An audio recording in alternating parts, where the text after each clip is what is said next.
दोस्तों आज हम बात करने वाले हैं एक बहुत ही फेमस सॉफ्ट ड्रिंक की, जिसकी शुरुआत आज से 83 साल पहले की गई थी। 90 के दशक में ये बच्चों यहाँ तक कि बड़ों की भी फेवरेट ड्रिंक हुआ करती थी।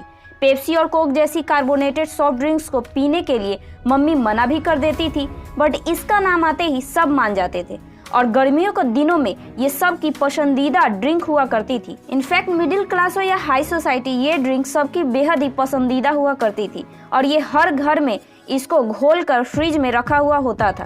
You just can't stop at once, in fact you don't have to stop because it is रसना।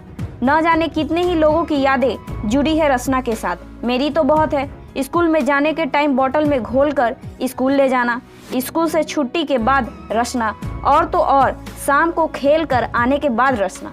दोस्तों रसना की टैगलाइन भी बेहद ही क्रिएटिव थी, जिसने पूरे देश को आई लव यू कहलवाया, और वो टैगलाइन है आई लव यू रसना।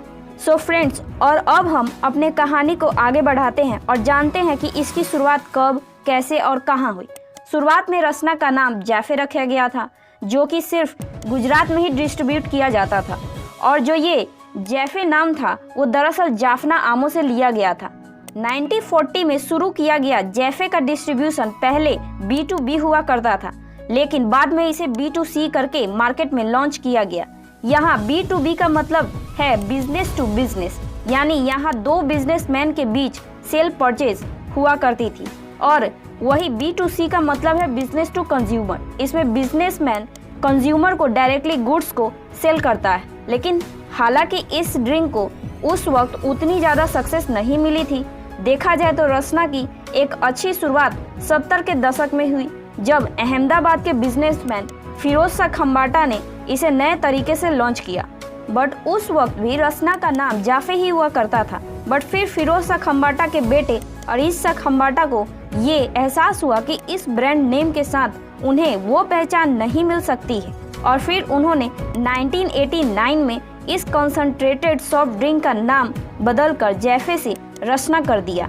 और इसके बाद 60 के दशक में फिरोज शाह खम्बाटा के बेटे अरीश शाह खम्बाटा अपने इस फैमिली बिजनेस में शामिल हुए, तो वो अपने प्यूमा इंडस्ट्रीज को B2B यानी बिजनेस टू बिजनेस और B2C यानी बिजनेस टू कंज्यूमर दोनों के रूप में इसे डिस्ट्रीब्यूट करना जारी रखा। और यही नहीं, अरीश शाह खम्बाटा ने इंडियन इंडस्ट्रीज और सोशल सर्विस के फील्ड में भी एक इम्पॉर्टेंट रोल प्ले किए थे। अरीश शाह खम्बाटा रसना के फाउंडर और चेयरमैन होने के साथ साथ अहमदाबाद में पारसी संगठन के चेयरमैन भी रह चुके थे। बट साल 2022 में उनका निधन हो गया और कंपनी की बागडोर उनके बेटे फिरोज खम्बाटा ने संभाली। हालांकि फिरोज खम्बाटा ने मात्र 18 साल की उम्र में ही साल 1992 में ही कंपनी में शामिल हो गए थे, और साल 1998 में वो कंपनी के चेयरमैन भी बन गए। अब बात करें रसना की पॉपुलैरिटी की, तो 70 के दशक में जब विदेशी सॉफ्ट ड्रिंक्स का बोलबाला था, तब रसना को एक सस्ते प्राइस में इंडियन मार्केट में उतारी गई, और लोगों को आगे चलकर एक बहुत ही बड़ा ऑप्शन मिला कि सिर्फ 5 रुपए के पैकेट में रसना के 32 ग्लास तैयार किए जा सकते हैं। और यही नहीं, रसना को गांव में और भी ज़्यादा एक्सेसिबल बनाने के लिए फिरोज शाह खम्बाटा ने रसना को 2 रुपए के प्राइस में 6 ग्लास रसना को बेहद ही किफ़ायती ऑप्शन दिया, और फिर देखते ही देखते रसना मार्केट में छा गया, और आगे चलकर रसना के कई सारे फ्लेवर्स भी लाए गए और 1 रुपए वाली पैकेट भी बनाई गई। और रसना को आने वाले दिनों में आम, जलजीरा, इलायची, केसर, अमरूद, लीची, तरबूज और अनानास जैसे कई सारे फ्लेवर्स में लॉन्च किया गया था। और फिर रसना की पॉपुलैरिटी 90 के दशक में देखते ही बनती थी। साल 2009 तक भारत के सॉफ्ट ड्रिंक कंसंट्रेट मार्केट में रसना की हिस्सेदारी 93% थी, और 2011 तक रसना की वैल्यूएशन $3.5 बिलियन की हो गई थी। बट बीते कुछ सालों में कंपनी की वैल्यूएशन थोड़ी डिक्रीज हुई है।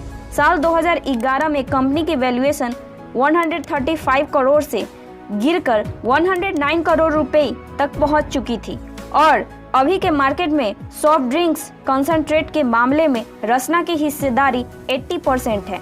और फ्रेंड्स, हम ये बात तो अच्छे तरीके से जानते हैं कि किसी भी कंपनी की ग्रोथ में एडवर्टाइजमेंट का एक बहुत ही बड़ा रोल होता है, और इस चीज़ को रसना के ब्रांड प्रमोशन में अच्छे से देखने को भी मिला।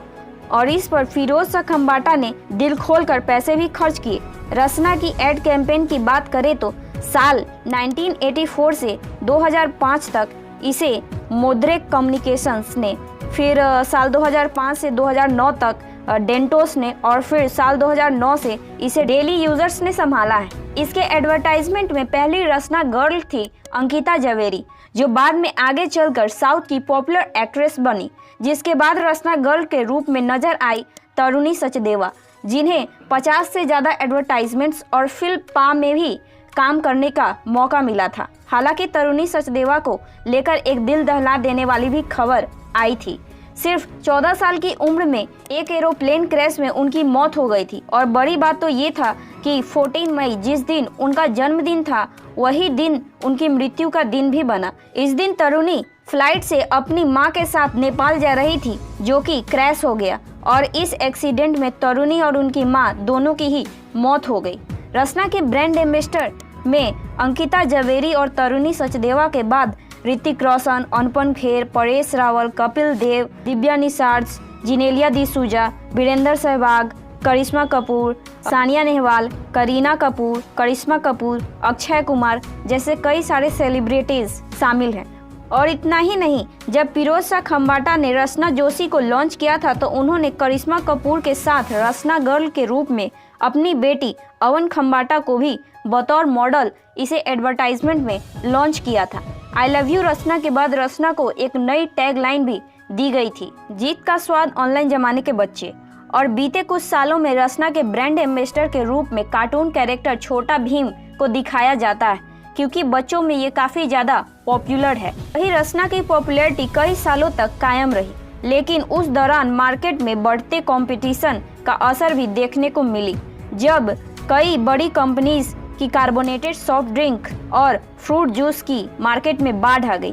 5 रुपए में ही छोटी छोटी बॉटल्स पैक होके फ्रूट जूस, जिसे घोलने की भी जरूरत नहीं थी, तो लोग उन्हें ज़्यादा प्रीफर करने लगे, जिसका असर रसना पर भी देखने को मिला।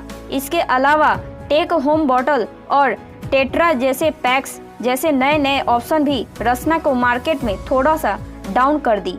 और इस वक्त पेप्सी जैसी कंपनीज ने अपने मार्केटिंग पर भी जी जान लगा दी और कंपनियों की ये टफ कंपटीशन में रसना जैसी कंपनीज पर काफ़ी खासा असर पड़ा। वैसे फ्रेंड्स, भारत में रसना को सबसे ज़्यादा प्रॉफिट कंसंट्रेटेड सॉफ्ट ड्रिंक से मिलती है, पर रसना ने मार्केट में बने रहने के लिए आगे चलकर कई सारे प्रोडक्ट भी निकाले, जिनमें fruit jam, fruit cordials, pickle, chutney, ready to eat curry, instant T mix और भी बहुत सारे प्रोडक्ट्स शामिल हैं। रिपोर्ट्स के मुताबिक रसना का फ्रूट प्लस दुनिया का पहला ऐसा फ्रूट ड्रिंक पाउडर है जिसमें 21 विटामिन, मिनरल्स, ग्लूकोज और कैल्शियम है।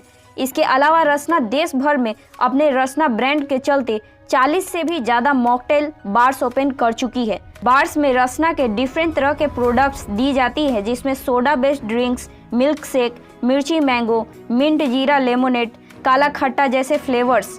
इस तरह का बार साल 2019 में पुणे में खोला गया था। इसके अलावा रसना कॉम्बो में बर्गर, पिज्ज़ा, फ्रेंच फ्राइज के साथ परोसते हैं। और सिर्फ यही नहीं, रसना इडली बड़ा जैसे अपने देसी खाने के साथ भी पेश किया करते हैं। आज रसना 18 लाख रिटेल शॉप पर बेची जा रही है। न सिर्फ भारत में बल्कि दुनिया भर के 60 देशों में भी ये कंपनी अपने प्रोडक्ट को एक्सपोर्ट करती है। प्रेजेंट टाइम में भारत में रसना के 9 से भी ज़्यादा प्लांट है और कंपनी के 26 डिपो हैं। उनके जरिए डिस्ट्रीब्यूशन नेटवर्क देश भर के लगभग 200 सुपर स्टॉकिस्ट और 5 जज स्टॉकिस्ट तक फैला हुआ है। फ्रेंड्स, आज मार्केट में कितने ही सारे ड्रिंक्स क्यों ना आ जाए, बट रसना ने हमारे बचपन को बेहद ही खास बनाया है, इसलिए ये ड्रिंक हमारे लिए हमेशा ही खास रहेगी। And of course we love you Rasna.